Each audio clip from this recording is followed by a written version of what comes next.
மயிலாடுதுறையிலிருந்து சோமசுந்தரம் பேசுகிறேன். மயிலாடுதுறையிலிருந்து சேலம் செல்லும் காலை 6:20 மணிக்கு ஏற்கனவே 12 பெட்டிகள் இருந்ததை பற்றாமல் கூட்டம் அதிகமாக இருக்கின்ற காரணத்தால் மேலும் சில பெட்டிகளை சேர்க்க வேண்டும் என்று கேட்டுக்கொண்டிருந்தோம்.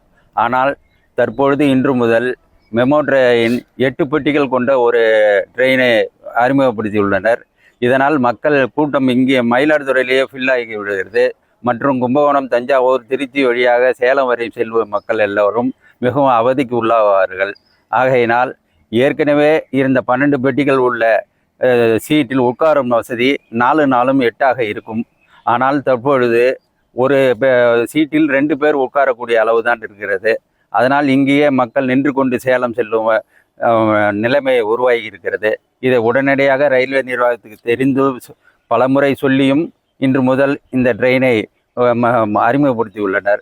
ஆகையால் இதை உடனடியாக எடுத்துவிட்டு பழைய ட்ரெயின் 12 பெட்டிகள் உள்ள ரயிலை விடுமாறு பயணிகள் சங்கம் சார்பாக பணிவுடன் கேட்டுக்கொள்கிறோம்.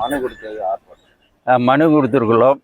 அப்படி இல்லை என்றால் இது சம்பந்தமாக மேலும் மனு கொடுத்து உடனடியாக மக்களை திரட்டி பெரிய ஆர்ப்பாட்டம் நடக்கும் என்பதையும் தெரிவித்துக் கொள்கிறோம்.